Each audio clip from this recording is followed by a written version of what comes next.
Supreme কোর্টের নির্দেশে SIR এর নথি যাচাইয়ে বিচারকরা 12টি রাজ্যে এসআইআর শুধুমাত্র পশ্চিমবঙ্গে ব্যতিক্রমী সিদ্ধান্ত। ঝাড়াই বাছাই হবে, সিদ্ধান্ত নেবেন জুডিশিয়াল অফিসাররা, কোনো মধ্যস্থতাকারী অফিসার রাখবেন না, আবেদন বিরোধী দলনেতা শুভেন্দু অধিকারীর।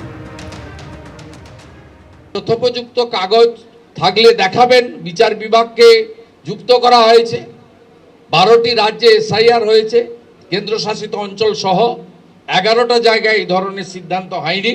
পশ্চিমবঙ্গে একটি ব্যতিক্রমী সিদ্ধান্ত হয়েছে। আমি অনুরোধ করব যে কোনো লিয়াজো অফিসারকে আপনি অ্যালাউ করতে পারেন না বা করবেন না। ঝাড়াই বাছাই হবে ডকুমেন্টের ভিত্তিতে, অর্থাৎ কাগজের ভিত্তিতে, প্রমাণের ভিত্তিতে, এবং সেক্ষেত্রে জুডিশিয়াল অফিসাররা হচ্ছে চূড়ান্ত সিদ্ধান্ত অ্যাকসেপ্ট অর রিজেক্ট করবেন। তাদেরকে দুজন সহযোগিতা করবেন। একজন ভারত সরকারের যে কর্মচারীরা, আধিকারিকরা এসেছেন, মাইক্রো অবজারভার, তারা থাকবেন। আর আরেকজন থাকবেন রাজ্য সরকারের দেওয়া গ্রুপ সি যারা অফিসার্স, তারা। কিন্তু সেখানে লিয়াজোর কথা বলা নেই। এই লিয়াজো আমরা দেখেছি পুলিশ অবজারভার, জেনারেল অবজারভারদের সঙ্গে বিশেষ রাজনৈতিক দলের লোকেদেরকে লিয়াজো করা হয় এবং তারা লিয়াজো অফিসার হিসেবে প্রথমে ম্যানেজ করার চেষ্টা করেন, পরে যদি কথা না শোনেন, ম্যানেজ না হন, বাধা দেওয়ার চেষ্টা করেন। কাল রাত্রি 8:55-তে পূর্ব মেদিনীপুরের ইলেকশন সেল থেকে এডিএম এলআর কি পোস্ট করেছেন, সম্পূর্ণ অবৈধ, সুপ্রিম কোর্টের ডাইরেকশনের পরিপন্থী। ওয়েস্ট বেঙ্গলকে অনুরোধ করব যে এর বিরুদ্ধে ব্যবস্থা নেওয়ার জন্য। আমি এরপরে সোশ্যাল মিডিয়াতেও দেব এবং বিজেপির পক্ষ থেকে আমরা রিটিন কমপ্লেনও সিইসিকে, আমরা ইসিআইকে পাঠাবো। দিশাহারা মন্তব্য। তার কারণ হচ্ছে মহামান্য সুপ্রিম কোর্টের নির্দেশে কলকাতা হাইকোর্টে যে প্রসেসটা চলছে সেটা তো ওদের পছন্দ হচ্ছে না। তো ওরা তো জানে যে ওরা জাতীয় নির্বাচন কমিশনকে দিয়ে ওদের পছন্দ মতো লোক ঢুকিয়ে যে ম্যানিপুলেশনটা করতে চাইছিল, মাননীয় মুখ্যমন্ত্রী মমতা বন্দ্যোপাধ্যায় যে বিপদগুলো সকলের সামনে এনেছেন, সুপ্রিম কোর্ট জুডিশিয়ারিকে ইনভলভ করে দিয়েছে। তো এখন এই যে সব কথাগুলো শুনছেন না, এখন ওদের এটা হচ্ছে নাচতে না জানলে উঠোন বাঁকা। যেটা ওরা করতে চেয়েছিল দলীয় ক্যাডার বসিয়ে, যাদের একটা পদ তৈরি করে দিয়ে যা ইচ্ছা করে দেওয়া, কেটে দেওয়া, বৈধ ভোটারদের হ্যারাস করা, এখন জুডিশিয়ারি থেকে অফিসাররা যাওয়ায় ওদের সেই গুড়ে বালি হয়েছে। এবার মূলত সার্বিকভাবে ফলে ওরা একটু দিশাহীন হয়ে পড়েছে। সেই কারণে এখন এই অবান্তর কথাগুলো বলছে শুভেন্দু অধিকারী। বিধানসভা ভোটের নির্ঘণ্ট এখনো ঘোষণা করা হয়নি, আর ভোট ঘোষণার আগেই পশ্চিমবঙ্গে আসছে কেন্দ্রীয় বাহিনী। কেন্দ্রীয় বাহিনী নিয়ে বৈঠক কমিশন ও পুলিশ প্রশাসনের। কেন্দ্রীয় বাহিনীর কাজের ওপর নজর রাখবেন অবজারভার এবং ডিজিপি।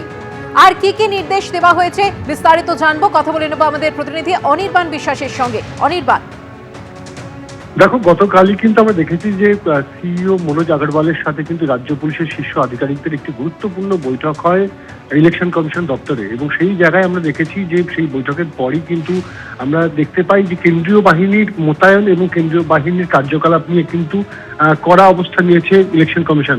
এবং আজকে যে তথ্য আমরা হাতে পাচ্ছি তাতে কিন্তু দেখা যাচ্ছে যে কেন্দ্রীয় বাহিনী যে কোথায় কত পরিমাণ কেন্দ্রীয় বাহিনী লাগবে, কোন এলাকায় কত পরিমাণ দিতে হবে, তার সম্পূর্ণ যে ব্লুপ্রিন্ট, সেই ব্লুপ্রিন্ট কিন্তু রাজ্য প্রশাসনের কাছ থেকে চেয়েছে সিইও অফিস। এবং শুধু তাই নয়, এদেরকে কোথায় ট্রেনিং দেওয়া হবে, কিভাবে এরা এরিয়া মার্চ করবে, সমস্তটাই কিন্তু একেবারে পুঙ্খানুপুঙ্খ সেই তথ্য বা রিপোর্টে জমা দিতে বলা হয়েছে। এর পাশাপাশি আমরা দেখতে পাচ্ছি যে বর্ডার এলাকাতে সেখানে কিন্তু নাকা চেকিং বাড়ানোর কথা বলা হয়েছে। কিভাবে নাকা চেকিং চলছে বা কতগুলো জায়গায় পয়েন্টে নাকা চেকিং রয়েছে সেই সম্পর্কিত তথ্য দিতে বলা হয়েছে। এবং সব জায়গাতেই কিন্তু ওয়েবক্যামের উপরে জোর দেওয়া হচ্ছে কিন্তু সিইও অফিসের তরফে। এবং তার পাশাপাশি আমরা যদি দেখে থাকি যে বিভিন্ন জায়গায় যে অপরাধমূলক ঘটনা ঘটে থাকে রাজ্যের, সেই অপরাধমূলক ঘটনায় কত পরিমাণ রেড হয়েছে, কত পরিমাণ দুষ্কৃতীরা এখনো বাইরে রয়েছে, আর্মস এবং এক্সপ্লোসিভের রিকভারি কি, সেই সম্পর্কে বিস্তারিত তথ্য, সেই তথ্যও কিন্তু জমা দিতে বলা হয়েছে রাজ্য প্রশাসনকে। এবং যেটা সবচেয়ে গুরুত্বপূর্ণ, গতকালই আমরা জানিয়েছিলাম যে ইন্টিগ্রেটেড কমিউনিকেশন এবং কন্ট্রোল সিস্টেম, সেই ইন্টিগ্রেটেড কমিউনিকেশন এবং কন্ট্রোল সিস্টেম, সেই সিস্টেম কিন্তু রাজ্য স্তরে এবং জেলা স্তরে দুই স্তরেই কিন্তু করা হবে। এবং এই যে কমিশনের তরফ থেকে পরিষ্কার বার্তা দেওয়া হচ্ছে যে বাহিনী নিয়ে আসলে শুধুমাত্র বাহিনীকে বসিয়ে রাখা যাবে না, বাহিনীকে দিয়ে পর্যাপ্ত কাজ করতে হবে এবং তার জন্য কিন্তু ত্রিস্তরীয় মনিটরিং থাকবে। কারা কারা মনিটরিং করবেন? ডিজিপি অফিস অর্থাৎ রাজ্য পুলিশের সদর দপ্তর থেকে মনিটরিং চলবে, এর পাশাপাশি ইন্টিগ্রেটেড কমিউনিকেশন যে কন্ট্রোল সিস্টেম সেখান থেকে মনিটরিং চলবে, এবং অবশ্যই ইলেকশন কমিশনের যে স্পেশাল পুলিশ অবজারভার থাকবে তিনিও কিন্তু গোটাটা মনিটরিং রাখবেন। এর পাশাপাশি আরেকটা গুরুত্বপূর্ণ বিষয় কালকে মিটিং আলোচনা হয়েছে যে অবিলম্বে আইডেন্টিফাই করতে হবে রাজ্যের সমস্ত সেন্সিটিভ জোন এবং তার পাশাপাশি কিন্তু ভালনারেবল এরিয়া।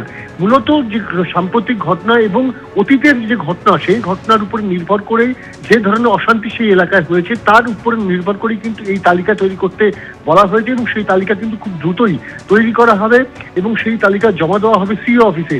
এবং এখনো পর্যন্ত 1 মার্চ যে 240 কোম্পানি এবং 10ই মার্চ আরো যে অতিরিক্ত 240 কোম্পানি, মোট 480 কোম্পানি কেন্দ্রীয় বাহিনী আসতে চলেছে। পরবর্তী সময় এই যে রিপোর্ট রাজ্য প্রশাসনের তরফে সিও অফিস অথবা কমিশনকে দেওয়া হবে সেই তথ্যের উপর নির্ভর করে ঠিক হবে যে আরো কত পরিমাণ বাহিনী আনার জন্য রিকুইজিশন দেওয়া হবে কেন্দ্রীয় স্বরাষ্ট্র মন্ত্রকের কাছে। ফলত এই যে রিপোর্ট সেই রিপোর্ট জমা পড়ার পরই কিন্তু পরবর্তী পদক্ষেপ নেবে নির্বাচন কমিশন। ধন্যবাদ অনির্বাণ।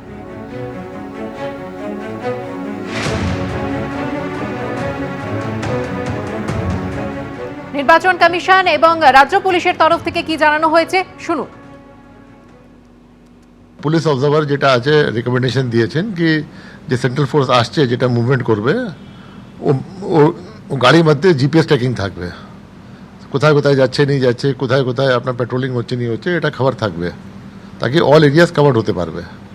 এটা কন্ট্রোল কিছু নেই, এটা তো একটা ইনফরমেশন থাকবে যেটা আছে এটা অ্যাক্সেস করতে পারবেন, এসপি করতে পারেন, এটা ডিএম করতে পারেন, এটা এসডিও করতে পারেন, এটা পুলিশ অবজারভার করবেন, এখানে ডাইরেক্টর অফ পুলিশ করতে পারে, যে কোনো লোক করতে পারে। এটা তো প্রথম চালু হচ্ছে একদম। আগে भी হয়েছে, এটা তো কালীগঞ্জ বাই ইলেকশনে হয়েছিল, এটা আগে হয়েছিল, এটা মানে গোটা রাজ্য জুড়ে এবার প্রথম সেই অর্থে হচ্ছে। হ্যাঁ, গোটা রাজ্য জুড়ে যেটা আছে পুলিশ অবজারভার বলেছেন যেটা আছে এটা করার জন্য এটা হবে। আর সেন্ট্রাল ফোর্স কন্ট্রোল কি করছে? সেন্ট্রাল ফোর্স কি যেটা তো ল অ্যান্ড স্টেট সাবজেক্ট আছে। আমাদের মধ্যে ভালো আলোচনা হয়েছে, ওনার যে হবে আমরা ইমপ্লিমেন্ট করব। আমাদের সবাইদের আছে ইলেকশন আমরা ভালোভাবে করাবো। मीटिंग का फर्स्ट मीटिंग था ये अभी, तो धीरे धीरे चीजें फाइनल होंगी। सर एक बात है, इतना फोर्स आएगा 480 कंपनी, लेकिन उन लोगों को डिप्लॉयमेंट और उन लोगों का जो फैसिलिटी चाहिए स्टेट का तरफ से, वो फैसिलिटी क्या अभी से स्टार्ट हो जाएगा? स्टेट का तरफ से इंस्टीट्यूट किया गया है कि कहाँ का रखेगा, कहाँ फोर्स रहेगा? अभी जब हम डिप्लॉयमेंट फाइनल करेंगे उसके बाद में होगा कि कहाँ रहेगा।